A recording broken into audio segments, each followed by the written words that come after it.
लोग लाखों रुपए दे के पढ़ रहे हैं, अपना इतना महंगा फीस पे करके पढ़ रहे हैं, उसके बाद करना क्या पड़ रहा है, मजबूरी में खाने का कुछ खोल रहे हैं वो। ये इस चीज़ों को हो रहा है, कोई इतना वो नहीं है, टाइम काट रहे हैं आके कुछ भी, पर ऐसा कुछ नहीं है कि किसी को रोजगार। अरे मुझे दिखा दो ना भाई, किसको एक रोजगार मिला। उन्होंने ट्रोलर्स बिठा रखे हैं और किसी भी क्लिप को आप देखो, मतलब अगर कोई रिसर्च करता है तो आपको समझ में आ जाएगा, कोई भी आप क्लिप उठाओ उस सेक्शन का सिर्फ उतना ही एडिटेड पोर्शन दिखाते हैं जितना कि उनको एडवांटेज देगा। मुझसे रास्ते में चलते चलते दो आदमी आ गए, उन्होंने रोक लिया मुझे कि मुझे वहाँ तक रास्ता बता दो। रास्ता न बताकर उन्होंने मेरा मोबाइल छीन लिया और मेरे पर्स से पैसे निकाल लिए।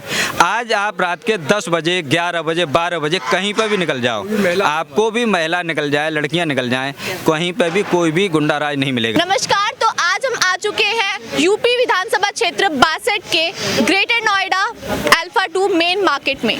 तो आज हम यहाँ के लोगों से उनकी राय जानना चाहेंगे कि अब की बार किसकी आएगी सरकार। तो सर, आपको क्या लगता है अब की बार किसकी सरकार आएगी? सर बीजेपी की आ रही है मैडम। तो सर बीजेपी क्यों चाहिए आपको? बीजेपी ने काम बहुत बढ़िया किया है और बीजेपी का जो तंत्र बड़ा मजबूत है। योगी जो मुख्यमंत्री हैं हमारे, वो बहुत ही लायक हैं। तो आपको क्या लगता है इस बार जो योगी सरकार ने जितना काम किया उसमें ऐसा कौन सा उनका काम था या उनकी कौन सी ऐसी तंत्रशील थी, जो शैली उनकी रही, जितनी भी कौन सी ऐसी शैली थी जो बहुत दमदार रही और जनता के ऊपर उन्होंने बहुत तगड़ा प्रभाव डाला? मैडम उन्होंने जो है, एक तो हमारे जो राम मंदिर है उसका मामला हल किया और विकास के उसने बड़े बड़े झंडे गाड़े। और सर बेरोजगारी के ऊपर, क्योंकि बेरोजगारी बहुत बढ़ गई है यूपी के अंदर, रोजगार नहीं मिल रहा है, सीटें बहुत खाली जा रही है, उस पर क्या बोलेंगे? मैम ये कोरोना काल का है, बाद बाकी ऐसा नहीं है, कंपनी बंद भी हुई है और ये कोरोना काल एक बड़ बार है, तो उसमें जो इनके चलते बेरोजगारी इतनी नहीं, फिर भी कंट्रोल की बीजेपी ने। तो सर बीजेपी की सरकार 2017 में आई थी, 2017 में कोरोना नहीं था, तब भी बहुत हद तक बेरोजगारी थी, इनफैक्ट तब बहुत ज्यादा थी, तब बोल मैम अब इम्प्रूव किया इन्होंने। अब देखो ये तो कहने वाली बात है, बाद बाकी बेरोजगारी इतनी है, अब कर रहे हैं, कवर कर रहे हैं उसके लिए। सर अब की बार किसकी सरकार आनी चाहिए? ये तो भारतीय जनता पार्टी की सरकार ही बनेगी और बननी ही चाहिए। सर जो बाकी पार्टियां क्षेत्र में उतरी हुई हैं वो क्यों नहीं आनी चाहिए, बीजेपी ही क्यों आए? उसका एक कारण है, सबसे पहले जातिवाद। अभी तक हम ही पार्टियों में जातवाद में उलझे हुए थे, परिवारवाद, जातवाद में लगे रहे। ये एक पार्टी ऐसी है जिसने अभी जात को नहीं सम्मान किया, अपने जात को हट करके, जात से हट करके बात की है और सभी जातियां इसके सपोर्ट में हैं। ऐसा नहीं एक कोई जाति हो, यादव चाहे सपा को ज्वाइन करते हैं और एससी चाहे बसपा को मानती है, लेकिन आज जो भी जातियां हैं, सपा के जो यादव हैं वो भी बीजेपी में हैं, बसपा के जो भी हैं कैंडिडेट आज तक आए हुए हैं वो भी बीजेपी में हैं। ऐसा कोई जातवाद से समीकरण कोई नहीं रखा गया है सरकार ने। सर आपको नहीं लगता जो बीजेपी सरकार है वो ज्यादा हिंदुत्व के ऊपर फोकस करती है, जैसे कि गायें ले ली जाए या फिर राम मंदिर बनाना हो, माइनॉरिटी के ऊपर उनका उतना ध्यान नहीं जाता जितना मेजॉरिटी के? हमारा ये देश आज नहीं है, आज से नहीं हम चले आ रहे हैं, आज हम पुराने जमाने से चले आ रहे हैं। हम अपने राम को मानते हैं, हम राम को अपना पूर्वज मानते हैं। आप अपने पूर्वजों को छोड़ दोगे, आप जो सोच लीजिए, आज हमारे माँ बाप हैं, बाबा दादा हैं, वो बुजुर्ग हो जाए, क्या उन्हें हम घर से बाहर निकाल देंगे? उन्हें भी तो हम अपना सम्मान देंगे। अगर वही सम्मान हम अपने पूर्वजों को दे रहे हैं, हमने राम को दे रहे हैं, कृष्ण को दे रहे हैं, क्या वो गलत है? ये बाकी पार्टियां जो राम को विरोध कर रही हैं कि राम मंदिर नहीं बनना चाहिए, क्या वो अपने पूर्वजों को घर से बाहर निकाल देंगे? हम अपने पूर्वजों को अपने साथ रख रहे हैं, उन्हीं के आशीर्वाद से आज हम बढ़ रहे हैं। हम अपने माँ बाप के, बुजुर्गों के पैर छू के घर से चलते हैं, किसके लिए चलते हैं? बड़ों का आशीर्वाद रहो, वही हमारे पूर्वज हैं, वो हम अपने पूर्वजों को मान करके, आदर्श मान करके हम आगे चल रहे हैं। और वो हमारा कोई बड़ा मुद्दा नहीं है, राम मंदिर बनना था, वो राम हमारे देश के हमारे हैं और रहेंगे आगे। आपको लगता है बीजेपी सरकार के अंदर राम मंदिर बना, उसकी वजह से बीजेपी का यहाँ पर आना ज्यादा हो रहा है? यही नहीं, आप अभी इसी क्षेत्र में घूम रहे हैं, मैं डिस्ट्रिक्ट फिरोजाबाद का हूँ। हमारे क्षेत्र में काफ़ी ऐसी जगह हैं जहाँ पर गुंडागराज इतना अच्छा था कि आज अगर एक आदमी घर से शाम को 10 बजे के बाद, मैं भी सन 2013 की बात बता रहा हूँ, मुझसे रास्ते में चलते चलते दो आदमी आ गए, उन्होंने रोक लिया मुझे कि मुझे वहाँ तक रास्ता बता दो। रास्ता न बताकर उन्होंने मेरा मोबाइल छीन लिया और मेरे पर्स से पैसे निकाल लिए। आज आप रात के 10 बजे, 11 बजे, 12 बजे कहीं पर भी निकल जाओ, आपको भी महिला निकल जाए, लड़कियां निकल जाएं, कहीं पर भी कोई भी गुंडा राज नहीं मिलेगा। आप शायद हमारे फिरोजाबाद डिस्ट्रिक्ट, फिरोजाबाद, एटा, मैनपुरी जिसके क्षेत्र के बारे में जानते होंगे, आप 10 बजे के बाद कहीं पर भी बाइक लेकर के नहीं निकल सकते। साइकिल छना लेते हैं, बाइक तो अलग बड़ी बात है, साइकिल छना लेते थे, वो आज कहीं पर कहीं गुंडा राज नहीं है। मैं अभी टीका लगवाने के लिए गया था, तो मेरा फर्स्ट डोज लग चुकी थी, सेकंड डोज के लिए मैं गया था। मेरा टीका लग गया था, ठीक है। फर्स्ट राउंड के कहा था, मैडम ने बोला था कि भाई ठीक है आपका तो लगाइए, आपका तो वो रजिस्ट्रेशन नहीं हो रखा है। मैडम मेरा पहले से ही रजिस्ट्रेशन हो रखा है, मेरा एक टीका लगा हुआ भी है। मैंने अपना मोबाइल नंबर दूसरा उनको बताया देख करके, उसके बाद उन्होंने कहा कि आपके तो दोनों लग चुके हैं। मैंने कहा मेरा कोई एक लगा हुआ, दूसरा कोई नहीं लगाया हुआ है। फिर उसके बाद टैबलेट्स, मैंने कहा मैम टैबलेट्स नहीं दूँगी क्या आपको? तो बोली कि सर आप एक काम कीजिए, आप इन्हें बाहर से ले लीजिए, गवर्नमेंट स्कूल में ये चीज़ें। और चीज़ें आई थी अभी बेरोज़गारी की, अभी जो जिस तरीके से आई थी गवर्नमेंट की आई थी, ठीक है। कनेक्टिविटी बहुत स्ट्रॉन्ग करती है बीजेपी ने, बहुत बढ़िया कर दी है, गुंडागर्दी सारी खत्म कर दिया उसमें। पर अभी जो जिस हिसाब से यहाँ पे चल रहा है ग्रेटर नोएडा में, मेरठ भी होकर आया हूँ, जिस तरीके से अभी मुलायम सिंह यादव के इनका चल रहा है, अभी अखिलेश यादव जी का चल रहा है, मुझे तो लगता है कि इस हिसाब से तो भैया उन्हीं की आनी है इस हिसाब से सबके। तो मतलब मैं किसी पार्टी को सपोर्ट नहीं करता, पर जिस हिसाब से मैंने भीड़ देखी, जिस हिसाब से मैंने उनके सपोर्टर देखे हैं वहाँ पे, ठीक है ना, ये चीज़ें मेरे हिसाब से तो अभी टक्कर है बहुत कड़ी। मतलब आपके हिसाब से बीजेपी सरकार ने काम किया है, लेकिन सरकारी जो क्षेत्र आते हैं, सरकारी नौकरियां हो या फिर अस्पताल, वहाँ पे धांधलेबाजी बहुत हो रही है। बात आ जाते हैं, अभी इस चीज़ पे भी आते हैं। देखो अभी बेरोजगारी, अभी भाई जी ने बताया, ठीक है। मुझे एक सिंगल पर्सन ऐसा बता दीजिए कि भाई हाँ जिसको रोजगार मिला है। मेरा दोस्त है, बीटेक एमटेक करा हुआ है, वो चपरासी की जॉब पे आज के टाइम में। फर्स्ट राउंड में जो कोरोना के फर्स्ट राउंड में उसको क्या था, जॉब पे उसकी चली गई उसकी, ठीक है ना। बहुत सौ की गई है, ऐसी बात नहीं, किसी ने कुछ करा, किसी ने कुछ करा। लोग लाखों रुपए देके पढ़ रहे हैं, अपना इतना महंगा फीस पे करके पढ़ रहे हैं, उसके बाद करना क्या पड़ रहा है, मजबूरी में खाने का कुछ खोल रहे हैं वो। ये इस चीज़ें को हो रहा है, कोई इतना वो नहीं है, टाइम काट रहे हैं आके कुछ भी, पर ऐसा कुछ नहीं है कि किसी को रोजगार। अरे मुझे दिखा दो ना भाई, किसको एक रोजगार मिला, अच्छा मुझे दिखा दो, कोई 1% भी सिंगल अगर ऐसा हो कि जिसको रोजगार मिला है, हमें दिखा दो ना उस चीज़ को, बस। मतलब बीजेपी सरकार में विकास हुआ है लेकिन रोजगार नहीं मिल पाया। इन शॉर्ट विकास हुआ है, डेफिनेटली विकास हुआ है। मैं अभी मैंने फर्स्ट राउंड में बोल दिया, मैंने कहा कनेक्टिविटी बहुत अच्छी कर दी है उसमें, ठीक है। पर थोड़ा सा गांव देहात की तरफ भी जाके देखो, मेरठ में बहुत सी जगह ऐसी हैं जहाँ पे रोड बिल्कुल डैमेज हो चुकी है। सबसे बड़ी चीज़ तो ये है, ठीक है भैया। दूसरी चीज़, ठीक है, अपना लेके अपना पर्चा चल दिया अपना बीजेपी, ठीक है भाई, कोई किसी को भी वोट सपोर्ट करो, कोई नहीं, बीजेपी आए, ठीक है, और चीज़ें अच्छी होंगी। योगी जी ने बहुत चीज़ें अच्छी करी हैं, पर थोड़ा सा जो धांधलेबाजी मैं नहीं कह रहा हूँ, मैं कह रहा हूँ थोड़ा सा जो बच्चे, अभी अखिलेश यादव जी ने क्या करा था, मुलायम सिंह जी की सरकार में क्या हुआ था कि सेल्फ सेंटर हुआ था। सेल्फ सेंटर में उन बंदों ने अच्छे परसेंटेज पाए, चाहे सेल्फ सेंटर में कुछ भी कह दो उस चीज़ के लिए, किसी का मुंह तो देखो पकड़ा नहीं आता, ना ही किसी के पेट में पड़ा जाता, किसी कुछ भी कह दो, वो बंदा जो अपना नाम लिख रहा है साइड में ढंग में नहीं कर पा रहा, जो अपने इंग्लिश में नाम नहीं लिख सकता, वो बंदा उत्तर प्रदेश पुलिस में जा रखा है, वो बंदा तुम्हारा मिलिट्री में जा रखा है। बहुत सी उस टाइम में हुए हैं, गरीबों की शादी कराई है लड़कियों की, तो बहुत सी चीज़ें हैं यहाँ पर। कोई एक दिखा दो कोई, यदि ऐसा कुछ आ रखा हो। सर किसकी सरकार आनी चाहिए इस बार? अगर मैडम डेवलपमेंट फंड पे बात करी जाए तो योगी जी ने कुछ नहीं किया। हिंदू मुसलमान के ऊपर ही चीज़ें चल रही हैं ज़्यादातर, बेरोजगारी है, और जो अभी पेपर कैंसिल हो रहे हैं इसके ऊपर कोई वो नहीं। हाँ, कानूनी व्यवस्था अच्छी हुई है, लोगों को सिक्योरिटी का भाव है, थोड़ा सा जो सांप्रदायिक दंगे होते थे वो नहीं हुए, लेकिन डेवलपमेंट फ्रंट पे मैं चाहता हूँ कि चेंज होना चाहिए और दूसरी पार्टियों को मौका मिलना चाहिए। तो मतलब आप इस बार बीजेपी को ना चाहकर किसी और पार्टी को चाहेंगे? हाँ, क्योंकि इन्होंने थोड़ा सा डेवलपमेंट फ्रंट पे तो कुछ, केवल कानून व्यवस्था अच्छी करी है, ये मैं मानता हूँ, और बाकी चीज़ों पे कहाँ है मैडम, आप बताओ। बेरोजगारी इतनी ज़्यादा हो गई है। सर आप कानून व्यवस्था की बात कर रहे हैं, तो हमने देखा था पिछले 2-3 दिन के अंदर जिस तरह छात्रों को हॉस्टल में से निकाल कर मारा गया था, पुलिस कर्मियों ने ही उनके ऊपर डंडे चलाए हैं।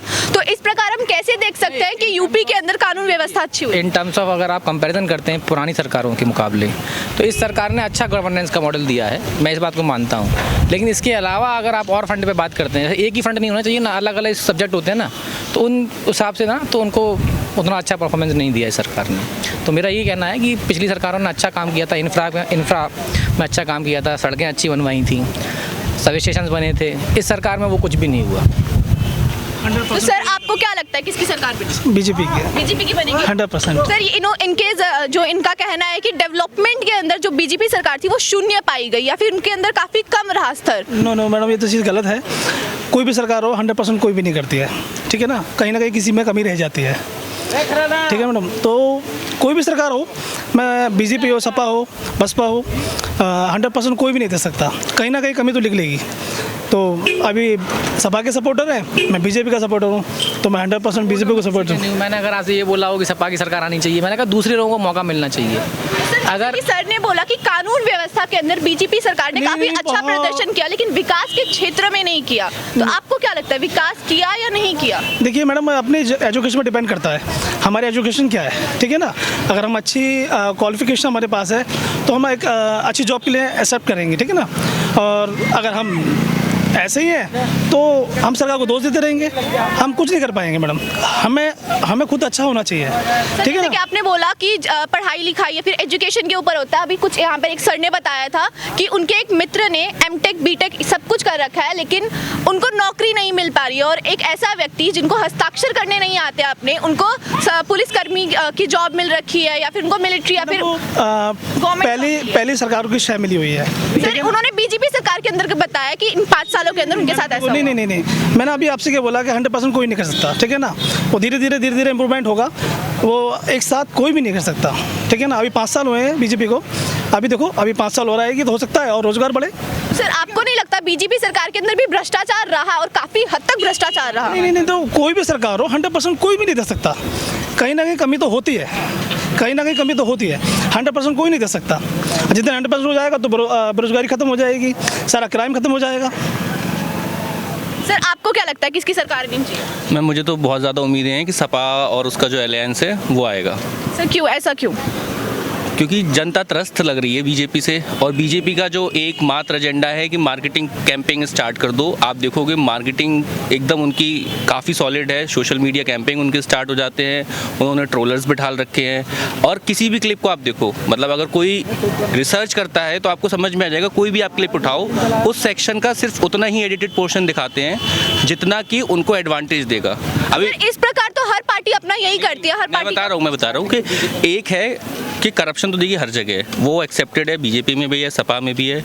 लेकिन अभी जो सर कह रहे थे कि लोगों का एजुकेशन या उनका स्किल डेवलपमेंट, अभी हमारा अगर हम बात करें कि जो हमारा अभी भी 60-65% एग्रीकल्चर रिलेटेड चल रहा है चीज़ें, किसानों को जो गन्ने का मूल्य नहीं मिला, ठीक है, नहीं मैं एक्सेप्ट करता हूँ, आपकी शायद इन्फॉर्मेशन होगी, मेरे पास जो इन्फॉर्मेशन है मैं उस पर बात कर सकता हूँ। प्लस अभी जो उन्होंने 3 फार्म लॉज इसीलिए वापस लिए कि भाई नहीं हो पा रहा है। तो अगर आप ऐसे रैंडम डिसीजन करोगे, आई एक्सेप्ट कि ठीक है गलतियाँ होती हैं, बट इस लेवल पे गलतियाँ जनता को काफ़ी इम्पैक्ट कर जाती हैं। सर आपको नहीं लगता जो उनके 3 कानून थे वो काफ़ी हद तक किसानों के लिए अच्छे थे, लेकिन किसानों के प्रदर्शन करने की बजाय, क्योंकि किसान जो है हमारा अनाज देता है हमें खाने के लिए, वो इतने टाइम से अगर धरना प्रदर्शन पे रहते हैं तो कोई सी भी सरकार हो, चाहे बीजेपी की सरकार हो या सपा की सरकार होती, तो उनको वो कानून वापस लेना ही पड़ता। इससे इनका मतलब ये तो नहीं हो जाता कि कानून गलत हो। मेरा जो यहाँ पर पॉइंट है वो ये नहीं है कि उन्होंने जो कानून वापस लिया वो जनता किसानों के हित में लिया,